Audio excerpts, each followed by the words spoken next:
말라기 3장 10절부터 12절까지 다 같이 합독하겠습니다. 시작. 만군의 여호와가 이르노라.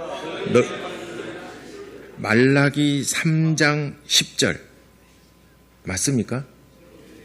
예, 다시 읽겠습니다. 말라기 3장 10절부터 시작. 만군의 여호와가 이르노라. 너희의 온전한 11조를 창고에 들여 나의 집에 양식이 있게 하고 그것으로 나를 시험하여 내가 하늘문을 너희에게 복을 쌓을 곳이 없도록 붙지 아니하나 보라.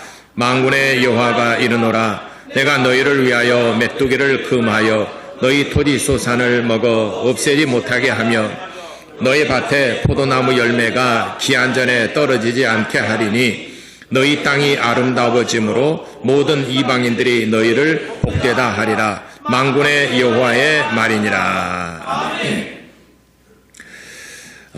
올해 표호가 신자의 5대 의무를 실천하는 해 이렇게 정했습니다.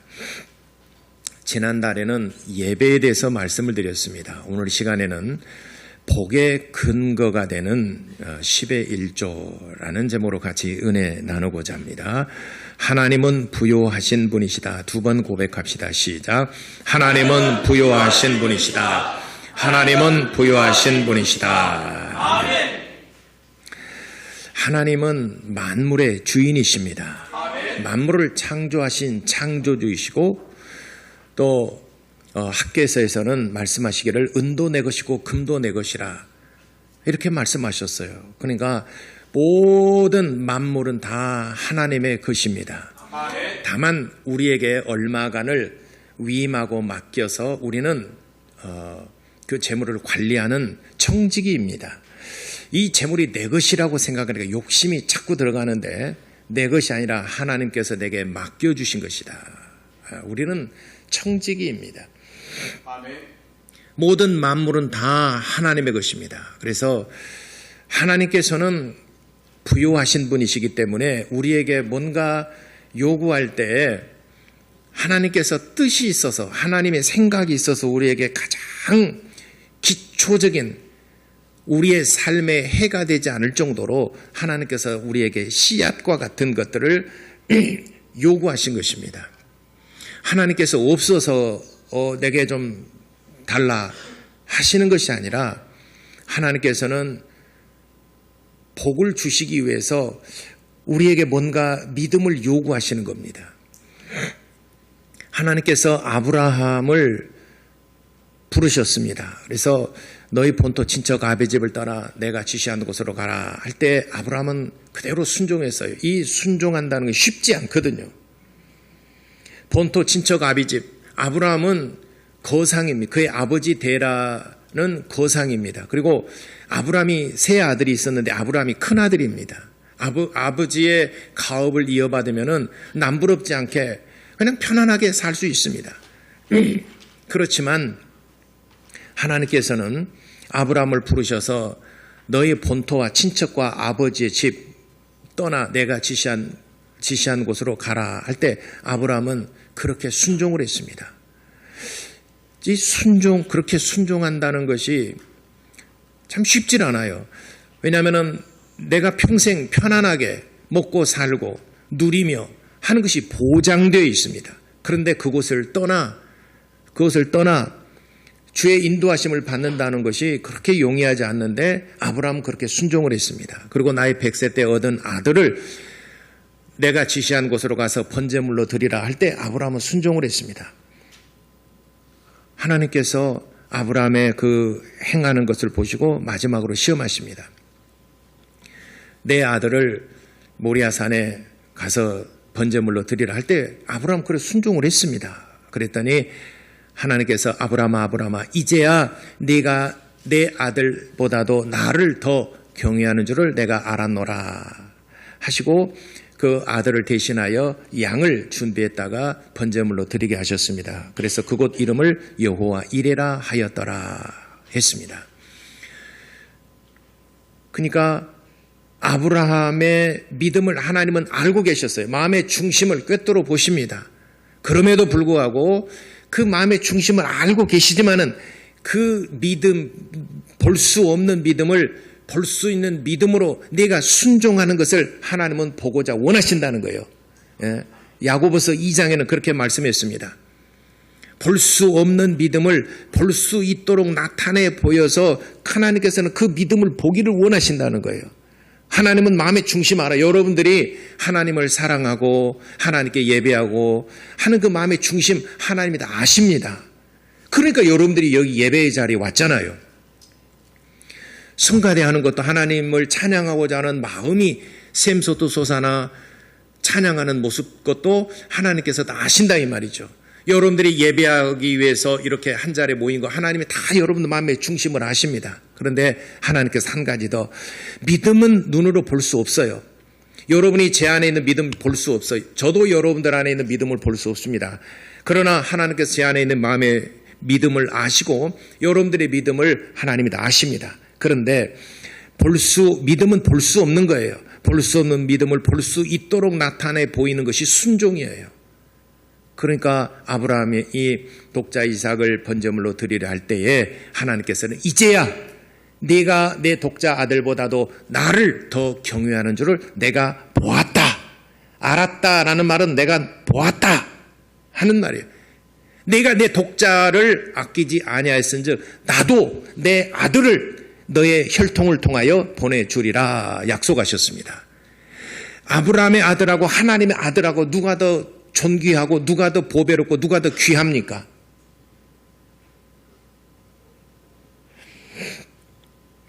아브라함의 입장에서는 내 아들이 더 귀합니까? 하나님의 아들이 더 귀합니까? 여러분들의 입장에서는 여러분들의 아들이 더 귀합니까? 하나님의 아들이 더 귀합니까? 말을 못하는 것이 염치가 없다. 이렇게 또 말하면 또 그러니까 염치가 없어 말을 못하는데, 객관적으로 보자면 하나님 아들이 더 소중하고 귀하고 존귀하신 분이시잖아요. 근데 하나님께서는 그렇게 손해보는 거래라 할지라도 아브라함의 믿음을 보시고 그렇게 약속해 주셨어요. 네가 네 독자를 아끼지 아니했은즉 나도 내 독자를 아끼지 아니하고 네 혈통을 통해서 내가 보내주리라 하셔서 보내주신 분이 인류의 구세주 예수 그리스도이십니다. 아멘. 그러니까 하나님께서 그 믿음을 보시고 비교가 안 될 만큼 더 소중하고 존귀하고 정말 거룩한 분을 세상에 보내주셨단 말이에요.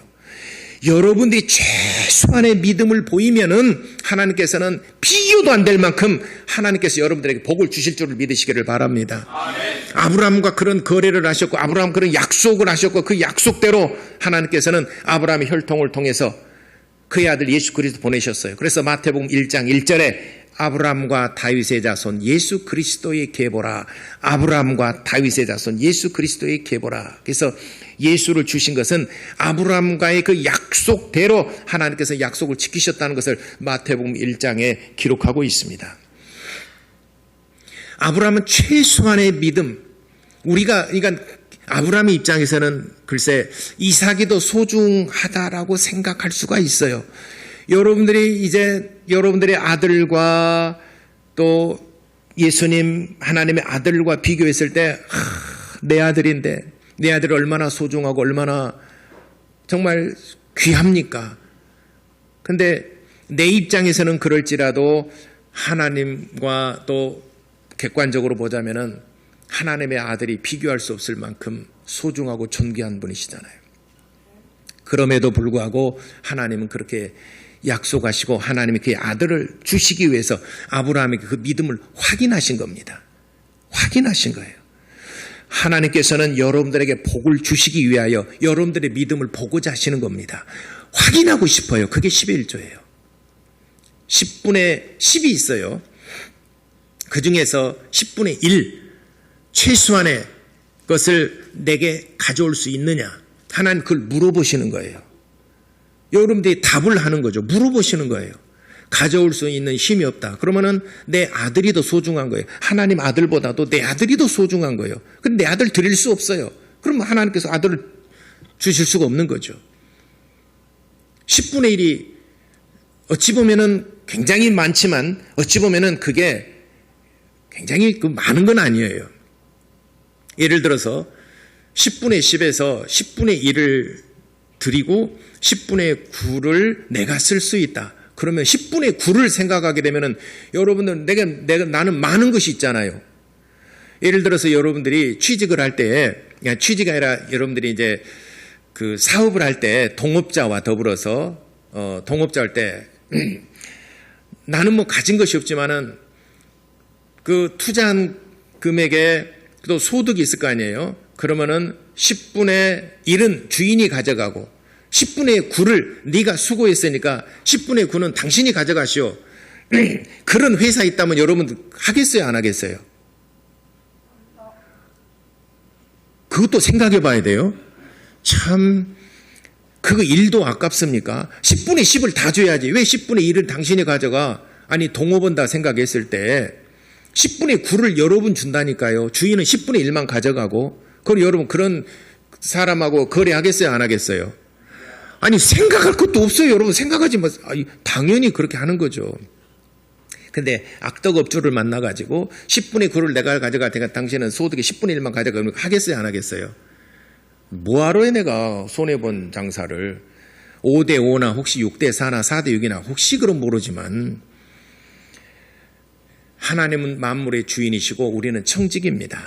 네가 수고했으니까 네가 10분의 9를 가져가고 10분의 1만 내게 가져와라. 그것도 아까우십니까? 하나님께서 10분의 1 안 받아도 하나님은 부유하신 분이십니다. 만물의 주인이십니다. 무에서 유를 창조하신 만물의 주인이십니다. 그럼에도 불구하고 10분의 1을 내게 가져오라는 것은 복의 근거를 삼고자 하시는 겁니다. 아멘. 복의 근거를 삼고 최소한의 걸 가져오라. 그리하게 되면은 내가 너에게 복을 줄 터인데 이 땅에 쌓을 곳이 없도록 내가 복을 붓지 아니하나 한번 나를 시험하여 보라 하고 10절에 말씀하셨어요.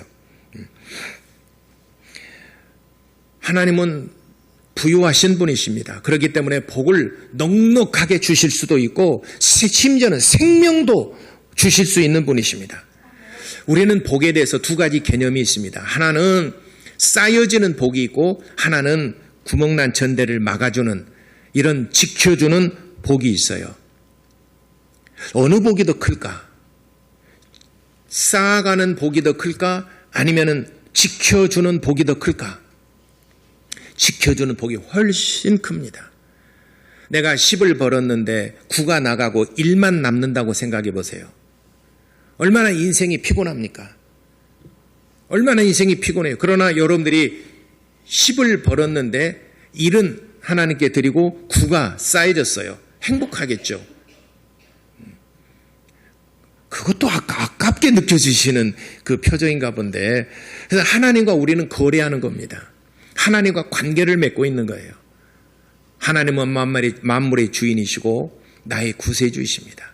우리는 그분과 함께하는 인생을 살아갈 때에 물론 이 땅에서 우리가 살아가는 동안에 수고하고 애쓰고 땀 흘려 일하는 것은 우리 자신들이에요. 그래서 하나님께서 9는 너의 것이고 1만 내게로 가져오라. 이를 근거 삼아서 하나님이 복을 주시려고 한다는 것입니다. 그래서 이스라엘 백성들에게 알게 하신 것은 너희가 오늘날 이 땅에 사는 동안에 기한전에 떨어지고 황충이 메뚜기 떼가 벌레가 다 먹어버려서 너희가 수고한 것만큼 소득을 얻지 못하고 아니 오히려 손해보고 그렇게 해서 너희 인생이 정말 피곤하고 힘들고 그런 이유가 뭔 줄 아느냐? 오늘 말라기 선지자를 통해서 말씀하신 것은 두 가지에 대해서 말씀하셨습니다. 너희가 사는 동안에 인생이 고통스럽고 인생이 소득 내가 생각한 만큼 얻지 못하고 다 나가버리고 오히려 내가 수확을 했지만은 이방인들이 힘으로 압제를 해서 타작마당에 있는 것들을 전부 다 가져가 버리고 추수 때만 되게 되면은 이방인들이 와서 압제를 하고 다 걷어가 버리고 한다 그러면은 얼마나 고통스럽고 얼마나 인생이 재미가 없겠어요. 이스라엘 백성들이 이러한 일들을 당하고 있습니다. 이러한 일을 당하고 있는데 말라기 선지자를 통해서 말씀하시는 것은 너희가 이런 고통과 고난을 당하는 것은 10의 1조와 하나님께 약속한 헌물을 드리지 아니하였기 때문이라고 말라기 선지자는 이스라엘 백성들을 깨우칩니다. 그러면서 10의 1조에 대해서 말씀하셔. 두 가지 복에 대해서 말씀하는데, 물론 10의 1조는 여러 가지 축복하는 것이 있어요. 10분의 1을 드리는 여러 가지 복에 대해서 말씀하셔요. 영적인 복도 있고 물리적인 복도 있고 뭐 여러 가지 복들이 있습니다. 그러니까 우리가 10분의 1을 드리는 것은 복의 열매를, 복의 씨앗을 하나님 앞에 드리는 겁니다. 이것이 근거가 돼서 우리에게 복을 주는데, 오늘 성경 본문에 대해서는 두 가지 복에 대해서 말씀하셨습니다. 하나는 뭐냐면은 메뚜기를 금하여 토지 소산을 멸하지 아니하리라 라고 말씀하셨습니다. 11절에 너희를 위하여 메뚜기를 금하여 너희 토지 소산을 먹어 없애지 못하게 하며, 메뚜기를 금하여 토지 소산을 지켜주시겠다라고 말씀하신 겁니다. 모세를 통하여 그 애굽의 10가지 재앙 중에서 메뚜기의 재앙이 있습니다. 메뚜기의 재앙. 그 전에는 우박의 재앙이 있었죠. 우박으로 농작물들이 다 못 쓰게 돼버렸어요. 근데 우박을 내리고 밭에 나가보니까 과일들 보니까 다 떨어져서 상품 가치가 없어서 이건 팔 수도 없고 이거는 완전히 망했어요. 그래도 그거를 거두어다가 삶아 먹든지 아니면 뭐 즙을 짜든지 뭐 이렇게 먹을 것이잖아요. 우박의 재앙 다음에 무슨 재앙인 줄 아세요? 메뚜기의 재앙이에요. 그걸 거두려고 보니까는 메뚜기가 그 나머지 있는 것마저 싹 먹어 치워버려서 그것마저도 없어요. 이 메뚜기의 재앙이 엄청나게 큰 재앙입니다. 우박의 재앙보다 더 큰 거에 메뚜기의 재앙이에요. 우박을 맞았다 하더라도 내가 팔아서 수입을 얻을 수 없는 것뿐이 그걸 먹을 수는 있잖아요. 그래도 우박 맞았다라고 해서 못 먹는 건 아니잖아요. 근데 그것마저도 메뚜기의 재앙을 통해서 싹 쓸어버리겠다는 거예요. 그 메뚜기의 재앙으로 토지소산을 먹어 없애지 못하도록 하나님께서 막아주시겠다는 것입니다. 이 첫 번째입니다. 그 다음에 두 번째는 계속해서 11절에 너희 밭에 포도나무 열매가 기한 전에 떨어지지 않도록 지켜주시겠다라고 약속하신 겁니다. 포도나무 열매가 기한 전에 떨어지지 않겠다. 기한 전에 떨어진다는 게 농부가 농사를 지었는데 이게 열매를 막 거두려고 그러는데 한재를 만난달지 아니면 태풍과 우박과 이런 재해를 만나서 소득을 아무것도 얻지 못한다 그러면은 농부의 마음이 얼마나 하겠습니까? 얼마 전에 시장에 불이 났어요. 그래가지고 이제 대목에 설날에 판매할 생선들이나 이런 것들을 잔뜩 쌓아놨는데 불나가지고 하나도 건지지 못했습니다. 그 대통령도 거기에 방문을 했잖아요. 상인들을 위로하려고. 그러니까 농민들이 인터뷰를 하니까 시장에서 장사하는 상인들 인터뷰를 하니까는 울먹이면서 우리가 이런 일이 1년에 2차례밖에 없으면 추석하고 설날 이 2차례가 대목이잖아요. 어찌 보면 1년 것을 이 2차례 다 거둬들여야 되는데 이번에 불이 나가지고 하나도 거둬들이지 못하고 이미 다 불타버렸잖아요. 더군다나 장을 앞두고 많은 물건들을 쌓아놓고 평소보다도 훨씬 많은 생선들을 쌓아놓고 판매를 하려고 그랬는데 그게 불나가지고 전부 다 하나도 그냥 빛만 몽땅 지고 그냥 울상입니다. 근데 그분들은 얼마나 그것이 삶의 터전을 잃어버렸기 때문에 얼마나 고통스럽고 얼마나 정말 말할 수 없는 그 고통이 있겠잖아요. 농부가 수확을 하려는데 수확하는 전날 태풍과 한재로 해서 모든 것이 다 상품이 다 떨어져 버리고 얻을 수 있는 게 아무것도 없다면 얼마나 그 고통스러워. 1년의 농사가 모든 허사가 돼버린 거잖아요. 기한 전에 떨어져 버린다는 것은 정말 고통스럽고 불행한 것입니다. 우리 인생을 놓고 한번 생각해 봅시다. 우리 인생이 70이요 강건하면 80이다라고 누가 얘기를 했습니까? 시편 90편에 시편 90편에 인생은 70이요 강건하면 80이다라고 그랬습니다. 근데 그래도 최소한 그래도 80은 살고 요즘은 이제 100세 시대, 120세 시대 오지 않습니까? 근데 기한 전에 떨어져 버린 그 사람들은 얼마나 정말 고통스럽고 얼마나 가족들에게 불행이고 얼마나 슬픔이겠습니까? 우리가 하나님이 주신 모든 수명을 다 누리고 살아간다면 그 사람도 참 복인입니다. 전도서에는 백발이고 자손들을 낳고 손자의 자식의 자식을 보는 자들은 복이 있다라고 말씀하셨습니다. 자녀의 자녀를 본다는 것, 그러니까 손조를 본다는 것도 복인이다라고 그랬습니다. 그 저주라는 것은 그 가정에 백발이 없어지는 것은 저주라고 그랬습니다. 백발이 없어진다는 것은 노인이 없다는 거예요. 그 말은 기한 전에 다 떨어져 버린다는 것입니다. 그러니까 단명한 집안이에요. 그러니까 얼마나 불행이고 얼마나 고통스럽겠느냐 이 말입니다. 기한 전에 떨어져 버린 인생은 정말 고통스럽다. 남은 가족들이 얼마나 고통스럽고 얼마나 슬픔 속에 있겠습니까? 또 황충이 곧 질병으로 인해서 늘 고통 중에 살고 늘 병원 신세를 져야 되고 그래서 계속 돈이 내 질병 치료하는 대로 새 나가고 힘이 없고 질병으로 인해서 고통스럽게 살아간다 그러면 그것 또한 얼마나 슬픈 일이고 얼마나 고통스러운 일이겠습니까? 제가 어떤 분에게 이런 얘기를 들었습니다. 어떤 병인지는 모르는데 암인가? 뭐 어떤 병인지는 모르겠는데 4개월에 6천만 원짜리 주사를 맞는데요. 4개월마다. 그래야 살아간대요. 그러면 1년이면 얼마가 들어갑니까? 4개월마다 6천만 원 주사를 맞아야 된대요. 그러면은 4, 30이 1억 8천만 원이죠. 1년이면 1억 8천만 원 주사를 맞고 생명을 유지하고 있어요. 여러분 그 인생이 물론 재산이 많고 돈이 많으면 그렇죠. 우리 서민들이 생각할 때는 1년이면 1억 8천을 쓴다. 뭐 1억 8천보다 대략 한 2억 정도 쓰겠잖아요. 그러니까 새 나가는 것이 많아요. 황충 때문에. 근데 하나님께서는 황충을 금하여 토지소산을 멸하지 않도록 하나님이 지켜주시겠다는 것입니다. 여러분 연봉 2억입니다. 2억이면 돈 많이 버는 거잖아요. 2억을 버는데 1억 8천이 내 그 질병으로 다 나가요. 주사를 맞아야 주사 맞는 데만 그러니까 다른 건 놔두고 2억을 버는데 1억 8천이 내 주사 맞고 내 생명을 유지하는 대로 나갑니다. 이런 사람하고 그냥 내가 4천만 원 버는데 그냥 나가는 것이 없어요. 건강해요. 누가 더 행복하겠습니까? 그래도 2억은 만져는 봐야지. 이런 겁니까? 만져는 봐야지.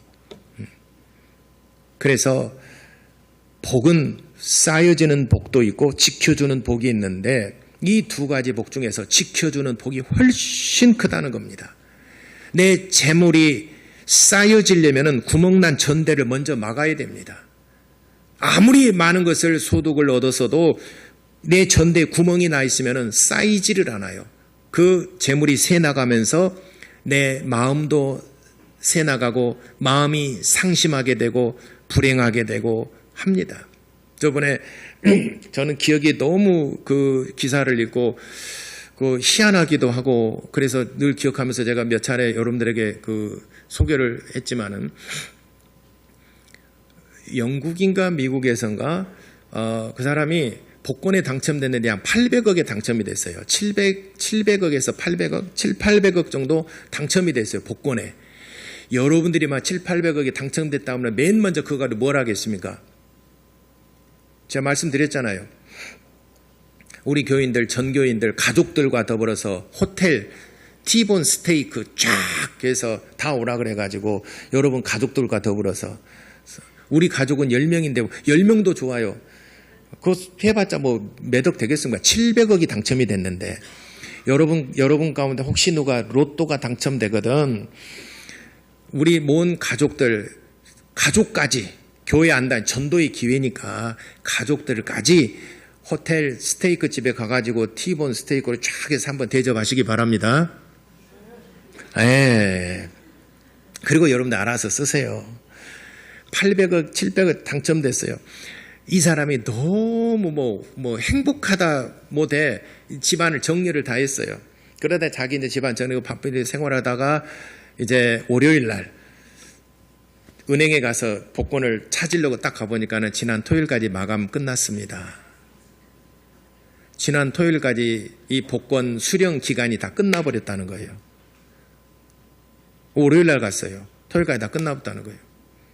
안 된다는 거예요. 여러분이 그럼 어떻게 읽었습니까? 근데 그것이 기사가 났어요. 신문에 기사가 났습니다.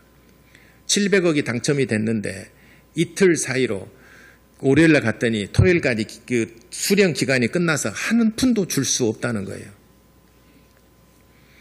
그러면 이 사람은 아이 좋다 말아버렸네. 다시 자기 일상 직업으로 돌아가겠습니까? 아니면 몸져 들어 놓겠습니까? 뭔가 좀 훅 들어왔다가 뭔가 똑같이 나간 거예요. 똑같이 나갔는데 나갈 때는 그냥 나가는 것이 아니라 내 혼까지, 내 건강까지, 내 모든 인생 행복을 좀 송두리째 다 뺏어가지고 나가버리는 겁니다. 그냥 왔다 그냥 가는 게 아니에요. 바닷물이 왔다가 똑같이 바닷물이 썰물이 밀물이 왔다가 똑같이 나간 것 같지만은 그게 들어왔다가 똑같이 나가는 게 아니라 내 모든 행복과 내 모든 것들을 전부 다 송두리째 빼앗아서 바닷속으로 끌고 들어가 버릴 수도 있다는 것입니다. 근데 하나님께서 그걸 막아주시겠다는 거예요. 이게 구멍난 천대를 먼저 막아야 쌓이기 시작하는 겁니다. 구멍난 천대를 막지 않으면 여러분들이 아무리 수고해서 번다 하더라도 사고로 나가죠. 질병으로 나가죠. 뭐 자녀들 문제로 나가죠. 또 이런 문제로 나가죠. 저런 문제로 얘기처럼 생각지도 않은데 이런 사건이 벌어지고 사기당하고 뭐 당하고 이렇게 해서 다 나가버리고 보니까는 나중에 이제 나이 들어서 또 재결을 보려니까 너무 힘들다 하면 그 인생이 행복하질 않아요. 그래도 소소하게 또 적은 돈이지만은 구멍난 전대를 맞고 난 다음에는 쌓여서 그걸 보고 참 인생이 노년에도 행복하고 자녀들한테 뭔가 그래도 줄 수 있기 때문에 인생이 행복하지 않겠습니까? 10의 1조의 축복은 씨앗을 하나님 앞에 드리는 겁니다. 9은 내가 갖는 거예요. 근데 그 하나로 인하여 하나님께서 구멍난 천대를 막아주시겠다는 겁니다. 사기당하지 않도록 하나님께서 지켜주실 것이고 황충을 금하여 질병을 금하여 하나님 여러분들의 삶을 지켜주실 것이며 기한전에 떨어지는 것 없도록 여러분들의 삶을 지켜주시겠다라고 말씀하신 겁니다. 그래서 복에는 쌓여지는 복과 지켜주는 복이 있는데 10의 1조는 지켜주는 복이 훨씬 크다는 것입니다. 11조는 하나님이 지켜주시겠다는 것입니다. 그래서 너희 토지 소산이 아름다워지고 또 모든 땅이 아름답고 너희 인생이 아름다워지므로 열방들이 말하기를 참 저 사람은 복 있는 사람이야. 참 하나님을 믿더니 참으로 그때는 고생하더니만은 참으로 복 있는 사람이야. 12절에 이렇게 모든 이방인들이 너희를 복되도다. 참 복 있는 사람이로다 하리라. 만군의 여호와의 말이니라 하셨습니다. 그러나 스스로 살려고 하는 자들은 하나님이 돕지 않으십니다. 하나님을 의지하여 살려고 하는 자들에게 하나님은 복을 주시고 하나님이 지켜주신다는 것을 깨닫고 11조는 복의 근원이 되고 복의 씨앗과도 같은 것입니다. 여러분들이 마음에 한번 깊이 잘 생각해서 여러분들이 하나님과 좋은 관계를 갖고 하나님께서 여러분 자녀들을 지켜주시는 또 여러분들의 자녀들의 앞길을 인도해 주시는 복이 임하게 되기를 예수 이름으로 축원합니다. 기도하겠습니다. 하나님 내 생각과 마음을 고쳐먹고 10의 1조를 하나님 앞에 드려서 하나님이 내 자녀를 지켜주시고 바른 길 가게 하시고 내 사업장과 직장과 건강과 내 가정, 내 교회를 지켜주시는 하나님의 복이 임하게 하여 주시옵소서. 우리 다 같이 이렇게 기도하시겠습니다.